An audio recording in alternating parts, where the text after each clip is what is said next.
All right. Well, thank you for joining me. I'll start by doing an introduction and then we can dive right in. So I am here today with Neha Sampat. She's the CEO, founder, coach, and consultant at GenLead BelongLab, where she helps organizations create a culture of belonging into which each person can bring more of their true and best self. She is nationally sought after expert and speaker in inclusive leadership and busting internalized bias. And she runs the top rated Owning Your Value programs to recognize and address imposter syndrome and help individuals cultivate true confidence. So thank you so much for being here today. Oh, it is my pleasure. Thank you so much for inviting me. I'm excited to have Yeah, this conversation. I know. I'm so excited to dive into this. I think the work you're doing is really, really exciting. I wanted to start by asking you about, kind of to tell us the journey of your career. I know you began as an attorney Yes. and then you made a huge pivot where you switched to running your own business. So can you tell us a little bit about that? Yeah, so you hit the starting point and the current point, but there were like a bunch of what we would now call pivots along the way. When I tell people my career journey, they're like, "Whoa, that's so windy." And I'm like, oh, it all makes sense. Like everything followed in the way it really needed to. So I started out, yeah, I mean, I went straight to law school from undergrad. So I really started my career in the legal profession. I worked in Silicon Valley. I was a tech licensing attorney. But really quickly in my first year of practice, I recognized that this wasn't my calling. I mean, I kind of knew that, but I think in my mind I had some idea that my calling, which at the time I called in my head education. I knew that that was my cause, and now I've kind of adapted that, or I would say evolved that into being empowerment. Empowerment is really my cause. But back then I called it education, and I kept thinking someday I'm going to do something in education. But in that first year of practice, um, well, it was I started I started practicing law right when the economy tanked. So I had a lot of free time on my hands, which ended up being a boon for me because it gave me time to really think about, start to contemplate what was really going to fulfill me. And so I was like, why do I keep thinking that someday far off into the future I'm going to do something in education? Like, why does it have to be so far off? And of course, there were issues like law school loans that kind of made it feel like it had to be so far off. But in that year, I was like, you know what? I got to start being intentional and moving towards what I really know is going to like set my heart afire. So my move was to move into practicing law still, but representing California school districts. So I left tech licensing, left a big law firm, left Silicon Valley, to work in a boutique law firm representing California school districts. So I was an education lawyer. So that's how I kind of got my foot in the door in education. Did that for far longer than I had planned because the life of a lawyer is very busy and time flies by. And, I think it was 3 or 4 years into that job, kind of woke up one day and was like, whoa, I'm still here and I still have this hunger to do something different. So I ended up leaving that and taking some time. I mean, I didn't have another job lined up because I didn't know what I wanted to do exactly. I knew I wanted to be in education, but I didn't know what. So I took some time to really de-stress and recover from the stress I'd faced as an attorney and find that peace of mind I needed to make a good decision for myself career wise, and started to explore what was out there. And a few months later, got a job that was, I mean, in so many ways, the perfect job for me. It was definitely the perfect job for me at that time. Became associate dean of student services at a law school. So I was like in education in this role of mentoring people, empowering students, building community, creating belonging, all those awesome things that I hadn't really articulated as being important to me, but certainly were there in my soul. So that job really fed my soul. And a year into that job, I became dean of students. While there, I also taught a leadership class, so got to dig deeper on empowering folks into becoming better leaders and more effective and engaged leaders.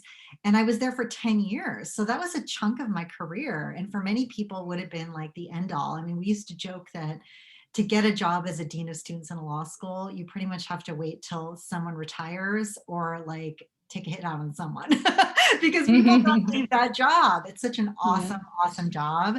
And it was in a lot of ways. But I, 10 years into it, was stagnating as far as my own growth personally and professionally. And I was really hungry to dig deeper on diversity, inclusion, equity, belonging. I was hungry to work with not just law students, but work with people at different points in their careers, people in different industries. So that's when I decided to make the move, and didn't really know what the move was going to be, but it ended up being starting my own business, and that was 6 years ago, and here I am. And I mean, how did you decide on that? Like, what pushed you to start your own business? Well, I call myself the reluctant entrepreneur because I never, never, never, ever, ever, not for one split second in my life, ever thought I would run my own business. Like never. Um, so I really kind of reluctantly discovered that that was going to be my path because I was really specific about what I wanted in that next job, and what I wanted functionally, what I wanted to be doing substantively. And I wasn't going to sacrifice any of that. I kind of felt like that time for sacrifice in my career was over. I was, I was hitting 40. I was, I'd been in that last job for 10 years. I'm like, you know what? I know what I want, and I want what I want. And I'm not going to settle for less. And I kind of quickly realized that what I wanted didn't exist. I mean, I could get pieces of it in this job, I could get pieces of it in that job, but I didn't want pieces. Pieces were not going to be enough for me. So that really led me to have to explore creating this job for myself. And I think the other piece that led to me starting the business was a real frustration with stagnancy in diversity, what was then really called diversity and inclusion, D&I. Um, I started going to community events where, there were panels of people giving advice to, I remember this panel of like senior attorneys giving advice to junior attorneys and law students. And there was a bunch of women on the panel giving advice to like young women. And the advice being given was like the same dang advice I had received 20 years before when I was in law school, the same advice that was like, okay, women, when you need to go do your kid's school thing, like just sneak out the back door, right? Like, how do you play the game that was not created by you or for you? And I remember feeling so disappointed and frustrated sitting in the audience at that panel being like, holy crap, my own people, the people who pretty much used to be my fellow law students sitting in the audience at one of these panels 20 years ago, and we'd all be rolling our eyes when we got that advice. They're now up there giving this advice, like nothing has changed.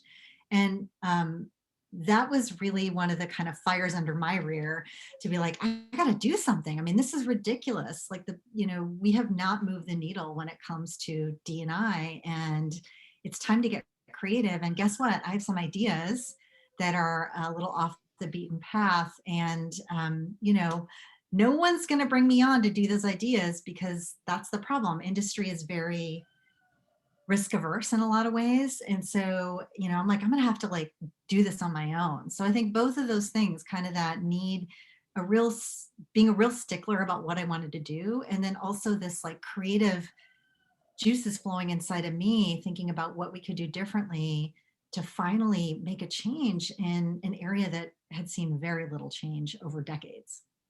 Yeah. Oh, so cool. Well, I wanted to dive in a little bit into your work with imposter syndrome. So you do a lot of talks about that. And it's a huge topic right now. I mean, it's really blowing up. You're just hearing everybody talk about it. But when you started talking about it, it wasn't. So Right. how did your work start on imposter syndrome? How did that come about? Yeah, the truth of the matter is my work on this started with me having imposter syndrome. Don't we often take on as careers or as interests things that we most need the most help on or are hungry for the most help with? But I think I'm a case in point on that. It did start with my own struggles with self-doubt. And I think because I experienced imposter syndrome. Now, let me define it because I think different people define it differently. And I think there are, Yeah. even though it's a hot topic, there's still a lot of people that don't know what it means. So, imposter syndrome, how we define it is it's the feeling of not being cut out for the work you're doing or the work you want to be doing, often in spite of evidence to the contrary, combined with a fear of being discovered as a fraud. So it was originally coined in the late 1970s by Pauline Clance and Suzanne Imes. Their definition was a little bit different, but the gist is pretty much the same. But I struggled with it and not knowing that it had a name. I just thought, as we do when we have imposter syndrome, that I was the only one feeling that way. And so I think that was the real passion that I have for that topic. And so, gosh, it was probably now close to 15 years ago 10 to 15 years ago, I was having a conversation with a colleague, and she mentioned imposter syndrome. She was like, oh, yeah, I think what's happening with that person is, it's imposter syndrome. I had never heard that term before. And I had this moment of imposter syndrome about imposter syndrome because I was like, oh my gosh, what does that mean? I really should know what that means. Like, I'm not smart. She knows what that is. Should I ask her what it is? But is that going to make me look like I'm not competent? Like that inner conversation that you're having with your inner critic. I was totally having that. And I almost didn't ask her, wait a second, what'd you say? What is that thing, imposter syndrome you mentioned? And I'm so glad that I somehow found the courage within me to ask her, what is that? And she told me what it was. And it was like, it was like a watershed moment in my life. I was like, oh my, it's like the lights just came on.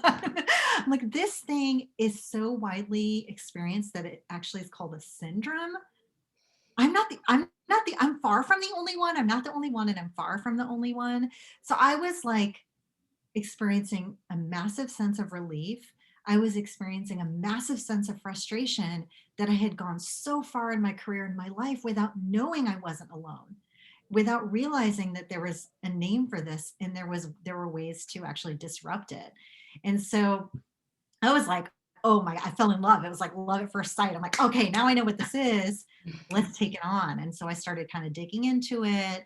So I was really, really interested in it, birthed out of my own experience of it and finally learning that there was a term for it and it was really broadly experienced. And so when I started the business, I was really thinking about I took a belonging approach to D&I. So I was really more geared towards how do we create spaces of belonging. I think if that's our goal, we're actually going to achieve diversity and inclusion along the way. So I was I had a belonging lens, and I continue to have a belonging lens in the work we do. So I was looking for some of the hidden barriers to belonging. I was like, all right, everyone does that like 1 hour unconscious bias training, and then the company checks a box saying, yay, we're so inclusive. We did a 1 hour unconscious bias training. And I was like, okay, clearly that's important. And it's important. I deliver those trainings too, but it's not enough. I mean, there's more. And so what's the more you're not looking at? What's the more that's actually going to move the needle? And so I started looking into some of the aspects that were the more. And one of those big ones was imposter syndrome. And the beauty of tackling imposter syndrome is that it's not just an inclusion issue. So it is an inclusion issue. It's for many of us who are marginalized and multiply marginalized, we feel like we're not good enough because we've been told we're not good enough throughout our lives, due to bias, due to oppression, due to exclusion. So it's an inclusion issue, but it's a wellness issue. I mean, it's one of the leading causes in many of the groups in which I work of anxiety and mental health issues. It's a leadership development issue. You cannot develop your authority and presence as a leader without developing your true confidence. So it's like you can connect the dots everywhere. It has such a broad and deep impact. So I was super excited about it. And I remember when I started the business, I'm like, this is going to make a difference. Like, I'm going to empower people to find their voice and be confident and speak truth to power. I'm going to bust internalized bias. I'm going to heal the harm done. And I went and basically knocked on a bunch of doors saying, hey, let me help you, company X or company, Y, with your imposter syndrome. And I pretty much got doors like figuratively slammed in my face, like, oh, no, we don't have any imposters here. Like, I didn't say you have imposters. I said you have imposter syndrome, but there was just there was not fluency around it.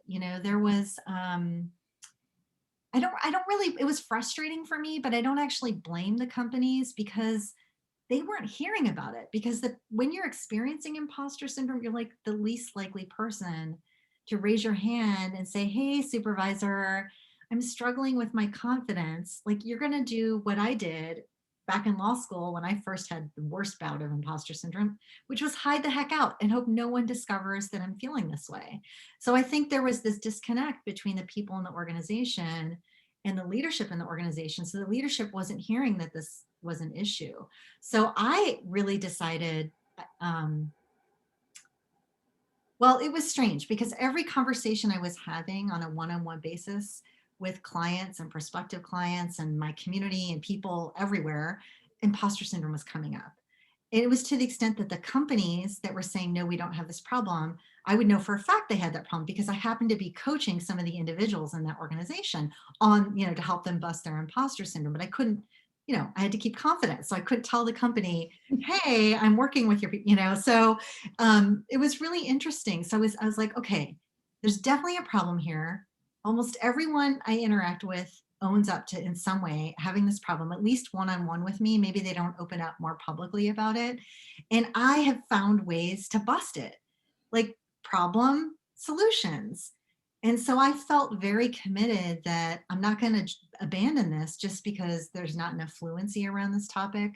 So I realized that I was just going to have to create the fluency. So I spent probably committed a year of my business to doing things on my own time and dime, like writing, talking about it, educating people about it, educating companies and firms and nonprofits and all these different organizations about it so they could understand what it was and they could see that they did have that problem. And then, in the following year, hopefully they would hire me to come help them fix that problem. And it's panned out. It has really, really panned out. I mean, I'm not saying I'm the reason this topic has become hot, but I do think I'm part of the reason. I definitely have put things out into the world about it to help people understand what it is. And so, it was a labor of love for me. And that topic is what I call my heart song. I mean, that is like, I love doing that work and I feel very, very effective doing that work.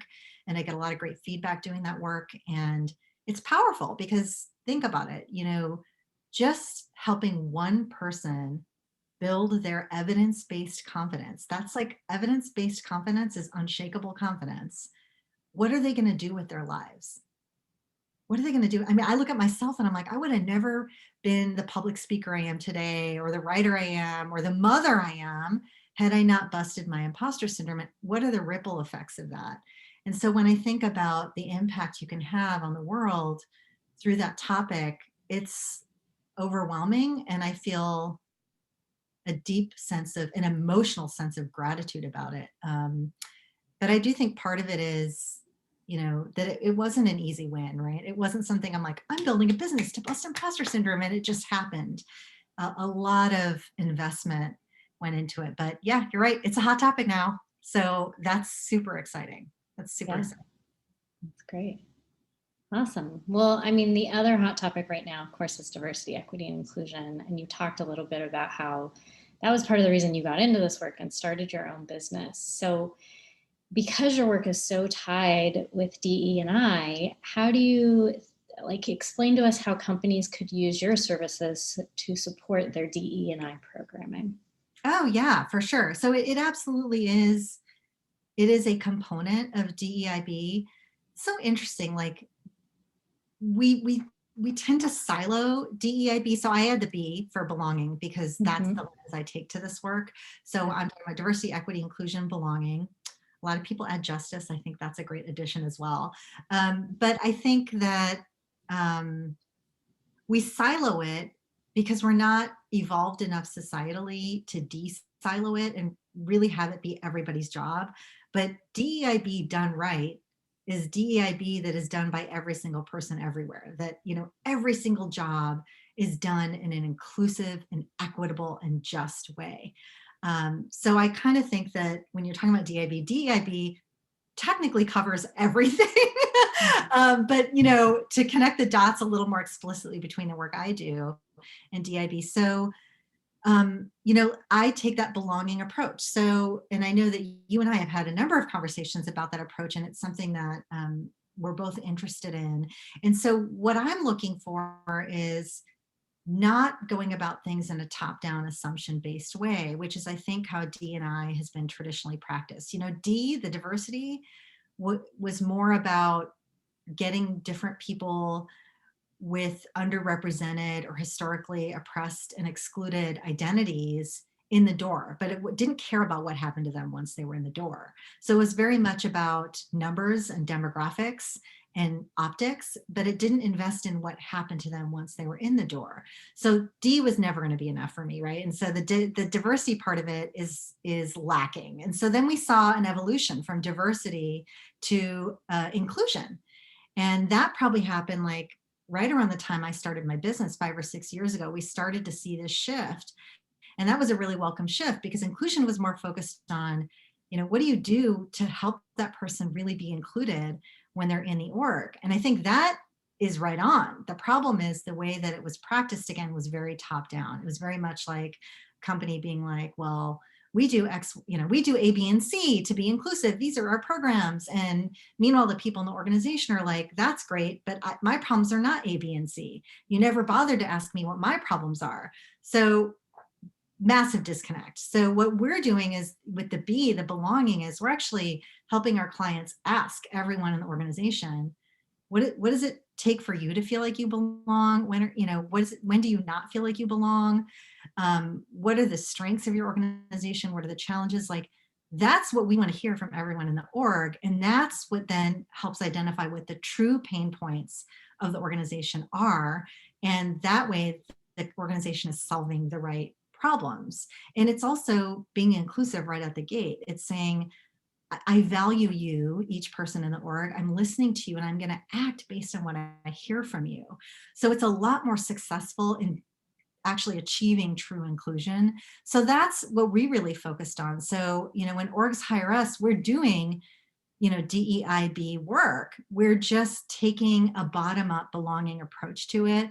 We're making sure that it's not based on assumptions, or it's not based on like what I think a lot of companies do is like, well, that competitor company is doing that program, so maybe we should do that. Or like that study we read said we should do A, B, or C. And I'm like, I love the studies, but that study may not be totally applicable to what you have going on in your org. Like the data you have that you can gather from your org is really powerful. And so I think that's been really exciting to see this evolution from the D diversity to the I inclusion to really starting to see belonging, I think become more of a hot topic too. So that's the work we do. And in imposter syndrome, which again is like probably one of the showcase pieces of our work, busting imposter syndrome. Imposter syndrome is that feeling of not belonging cognitively, right? I don't belong intellectually. I don't belong competency wise. So it absolutely is a massive barrier to belonging. And as I mentioned before, it's also experienced uniquely by people who are marginalized or multiply marginalized. So how I think of it is we're focusing on healing the harm that's been done to people who have been on the receiving end of bias, because it's not enough just to stop the bias, although that must happen. That has got to happen.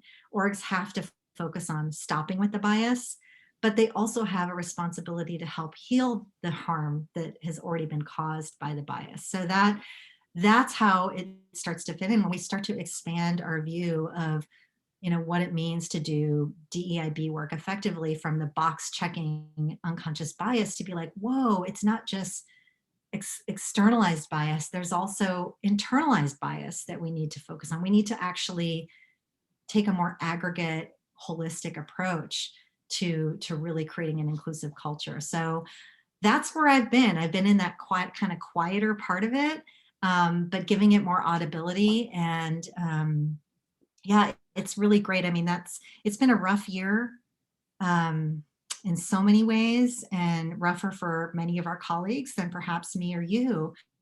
But, in the wake of George Floyd's murder, I think,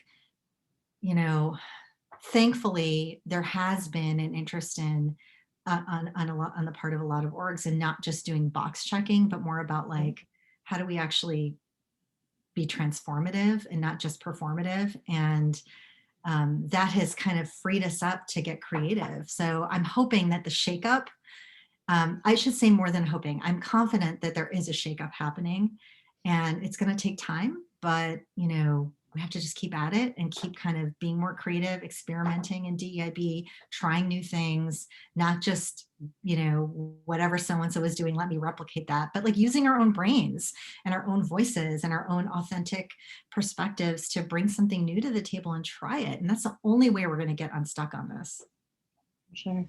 Yeah, and it sounds like you are seeing that commitment from orgs as you're doing. No, I would say I'm seeing that from some orgs, but I would be Awesome. lying if I didn't say that, if I didn't also point out that there's a lot of optics. I mean, I'm sure like, Yeah. Unfortunately, there are probably just as many, if not more, orgs that kind of came out of the woodwork last summer and really thought or said they were going to do work, but had no budget for it, had no real plan for it, had no actual true commitment to it. So I think, there's still a lot of work to be done, but I have been delighted to see so many of my clients broaden the work they're doing and deepen the work they're doing. So, I try to kind of keep my vision on both because it's easy to feel kind of hopeless when you just keep your vision on the ones that are really optics focused. But yeah, I guess like I was saying before, I kind of called it transformative or performative, and there is more transformative happening too. So that's super exciting. Yeah, that's awesome. I wanted to go back to something you talked about, which was the data that you collect. I always am pushing companies to look at more data and, not just make decisions based on how they're feeling about things. What ways do you go in and collect data when you're working with companies? Well, it depends on the company. I mean, it depends on the company. It depends on something as simple as how big is the company. Mm-hmm. So, yeah, I mean, great lawyer answer. It depends. But I do think there has to be a way to welcome the voice of every single person in the organization. So I think some sort of anonymous survey is something we always include. And then, we figure out other ways, like if it's a small enough company, we might be able to do interviews or small focus groups. So it really depends on, what is feasible given the size of the company. And it also depends on what data has already been gathered, because through engagement surveys, a lot of data on belonging, actually, you can find a decent amount of data on belonging as well. So it's gonna depend on each client, how would we go about gathering the data. But I think one important piece is there has to be some way to welcome every voice, and there has to be some way for people to have their voice expressed with anonymity, so there's safety. So that would be like I don't care what I do, there has to be some way that people can speak up with anonymity, and there has to be some avenue for everyone to speak up. For sure. Yeah, that's awesome. I wanted to switch gears a bit and talk a little bit more about your career. I wanted to ask you if there's anything you feel like you would go back and maybe do differently in your career, or as you were moving along, obviously you made a lot of changes. So is there anything you ever think like, what if I had done this? That's such an interesting question, because I kind of live life in a non-regretful way. So it's hard for me to answer it.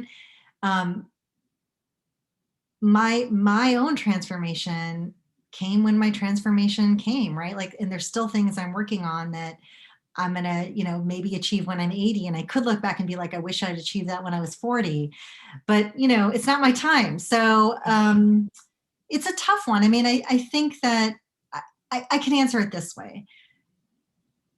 What advice would I give to young women of color, like brown girls like myself, people who might have had similar struggles and that I had? What advice would I give them? It would be to trust themselves, and it would be to tell their stories, and it would be um, to value what they uniquely bring, to really see how what they bring may not be what the world is telling them needs to be brought, but sometimes the world needs what it doesn't know it needs. Like I feel like we are here to surprise ourselves and we are here to surprise one another. And so my advice would be like, surprise yourself and surprise other people. Give them what they didn't even know they needed. Give them who you really are and what they didn't even know they needed. The tricky part of that advice is that, of course, I did not have the freedom when I started my career to be unabashedly authentic. I mean, I probably would have lost my job, because there are different risks at play depending on what privilege you have or don't have, the fact that I was junior in my career. So it's not like a simple just do whatever you want and be 100% authentic. But I do think there is advice I would give about like, don't lose your voice. Like you may not be able to speak it in exactly how you want to in this moment and still get what you need to move towards your goals. But there will be time where you will be more freer to speak it. So in those moments when they come, you want to be able to find that voice. So don't lose touch with that voice. So that's the advice I would give, which is kind of like saying, oh, I wish I had listened to my own voice more. But I can't say that because the truth is, if I had, I wouldn't be doing the work I'm doing today because I wouldn't have struggled. And my struggle is what feeds the work I do and what also gives me tremendous credibility with my clients, because I'm not just telling them something academic that I read. I'm actually like sharing with them a journey I have actually been on. Like I have traveled on this journey and I'm still traveling on it. And so when I'm sharing with them, they can believe me. They can believe what I'm saying because I'm with them on the same journey. Yeah, for sure. That actually, goes right into another question I had for you about when you're able to show up as your authentic self now. Being in your own business, I'm sure it's a lot more of the time than working for someone else. But is there ever times when you feel yourself, like you holding yourself back just based on expectations that you've like put on yourself? Oh yeah. The pressure's real. Like the problem with the work we do is I joke about how like I have the greatest boss in the world and I can do whatever I want because she's what's she gonna do? Fire me? but the truth is like sometimes our boss is the market. When you run a business, there is some truth to the market, being in some ways like having some agency over the work you do. And so that has been something that has given me hesitation at times. Like I will have a truth to share, and sometimes those truths are tied in with like feelings like anger and frustration. And I know that if I share something, particularly in that tone, I may be turning some people off who might be prospective clients. And so when I was starting the business, I had to be strategic. So I'm always about like, be as much of your true self as you can be, push beyond your borders of comfort, like push into the discomfort, but also be strategic, so you have to get what you need to out of your life. You need to think about the long term as well. But I will tell you this, I'm feeling a lot more freed up because the truth is now I'm in a position with my business that I don't have to take every client. I don't, like the business is fully sustainable, knock on wood. Now we know through this past year, anything can happen. So I'm like, all right, who knows? But in this moment, the business is successful. The business is sustainable. I can afford to be picky about the clients I take on. I can afford to take some risks with what I say and how I put myself, my authentic self out there. So that's been tremendously freeing for me. So you'll see like some ranty versions of me come out through my writing in some ways or on social media in some ways, some social media platforms more than others. but what I found that has been really powerful for me, and this is just more of a recent conscious realization. I think it was subconsciously realized in a way, but a more conscious realization more recently was that the thing I'm saying, well, a couple things, that the hardest thing to share and to say is often exactly what needs to be shared and said. So that's been a big kind of aha moment for me. And then the other thing that I've learned is when I put my authentic self out there in a way that I'm going to turn off some people, I'm realizing now, and some of this is because of the privilege I hold for sure. Having a more established business being one of those privileges. I'm gonna turn off some people. But I'm realizing that that doesn't mean all of a sudden I lose my business, because hopefully I'm firing up a bunch of other people, and those are the people that I actually really want to work with. Right. So in a way, it kind of filters out some of the folks that might not be the best partners for me in my business. But so that has been really, really great. But yeah, I mean, I do think that I don't just kind of walk around without any sort of like strategy in my head. Look, I'm a brown woman in America. There are always going to be things that are going to be risky for me to say or do. And so I am very, very thoughtful about, for example, not saying things that might lead people to deepen their stereotypes about me and my people. Right. And so that's when I have to sometimes not be natural in how I express something. Because if I do, I know that they might just grab onto that and dump that into their stereotype about me and, women or brown women or, Indian people, immigrants, whatever, all these different identifiers I have. Right. So it's frustrating, but, yeah, I mean, authenticity is a privilege, and authenticity is relative.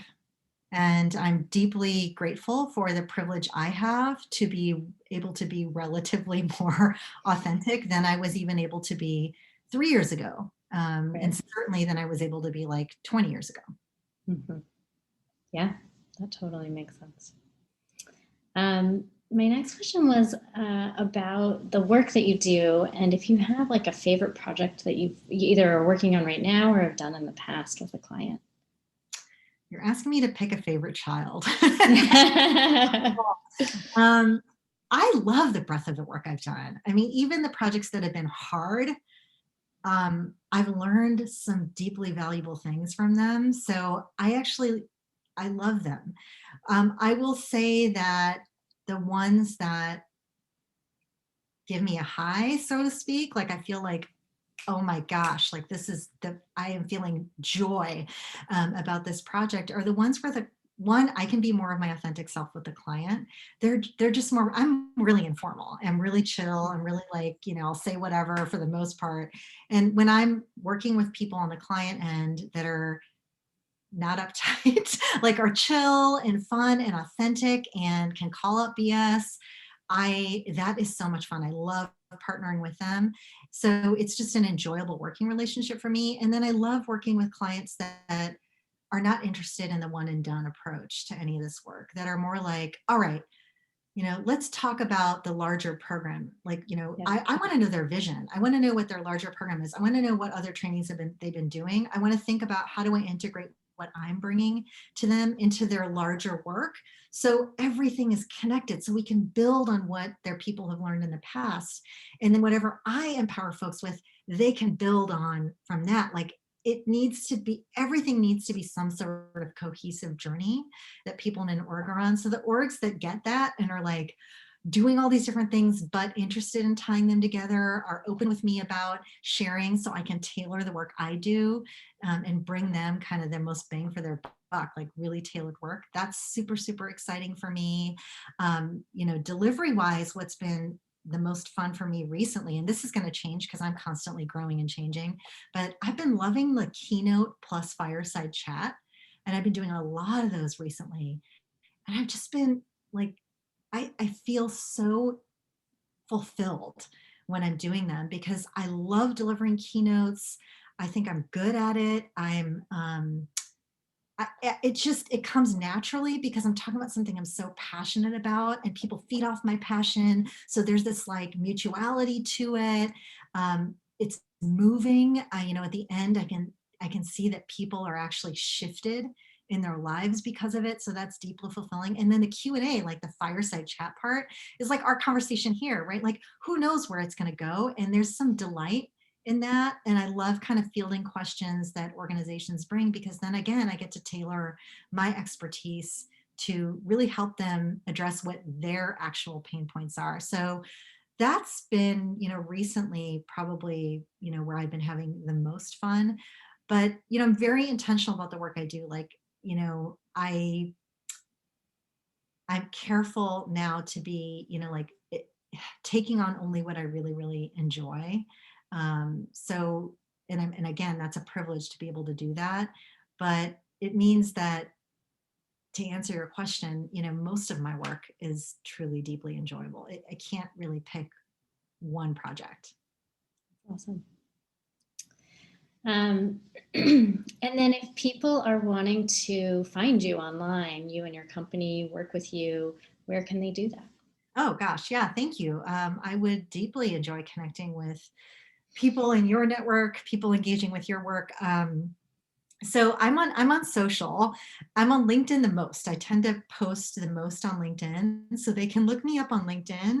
My name is not the most uncommon name, so there are more than one Neha Sampat. So make sure you got the right one, and ask them. They can just message me saying, I read about you on the blog, so I know that they actually are connected with me. They can just follow me on LinkedIn. But I'm constantly putting out content on LinkedIn, like short videos or little blog posts or musings, or articles I found with some thoughts. So LinkedIn, and then on Instagram, Twitter, and Facebook, we're at BelongLab. And then our website is www.genlead.co. So that's GenLead.co. If folks are interested in reading some of our work, we have a blog on our website, so I encourage them to check that out. And if they're interested in contacting us to perhaps come in and work with them and partner with them on issues of belonging, inclusive leadership, imposter syndrome, wellness, you name it in those areas, they can just email hello@genlead.co, and I would really welcome them to do that. Awesome. Sounds great. And we'll link to all that stuff in the blog too. So it'll be really easy to just That's awesome. Connect to you. Yeah, so that's all the questions I have, but do you have anything else that you want to share? Maybe note back to you that we talked about? No, I mean, I think I just deeply appreciate these partnerships, and the conversations we have. I think I would just kind of circle back to the idea of de-siloing DEIB and leave folks with that call to curiosity, maybe even more strongly a call to action to think about, how can DEIB be my job too? And it doesn't necessarily mean you need to go join your D&I committee in your company. It means you look at what you're doing in your job and think about how can you more equitably and inclusively do that. So I'd love to leave folks with that thought to chew on, because I think that's where hopefully we're headed down the line. And thank you for being a partner in this journey. I mean, Jocelyn, I'm just really excited about the work that you do and how committed you are to this as well. And, you know, we have a warm and wonderful and dedicated community, but we need to kind of spread the responsibility beyond ourselves. Yeah, that's something I've been thinking about with, my work is in human resources, and I feel like diversity and inclusion, or, whatever you want to call it, has really been pushed to HR. Yeah. And it's so much more than that. And so, I'm starting to think about how can we incorporate this in marketing and product and supply chain and all the other pieces of the business so that it is all encompassing, because HR is just one piece of it. Well, so I totally agree with you. Clearly you and I are resonating on this deeply, because that's part of what I love about what you do. And I think where you bring something a little unique is that you see HR as one piece of the puzzle to which you have to help folks do, or you want to help folks do the HR function more inclusively and equitably. And I would love to see that, like you said, happen in all different kind of functionalities in a company and all different roles. But it definitely needs to kind of come out from under the umbrella of HR. And DIB needs to be seen as umbrella that kind of encompasses, it touches everything. Yes, absolutely. Awesome. Well, thank you so much for spending the time today. It's been really fun. I always love hearing you speak. Thank you. That totally means a lot to me. And thank you so much for your belief in me, your belief in the work I do. And I've been delighted to have you in this community. So keep doing your awesome thing. Thanks. You too.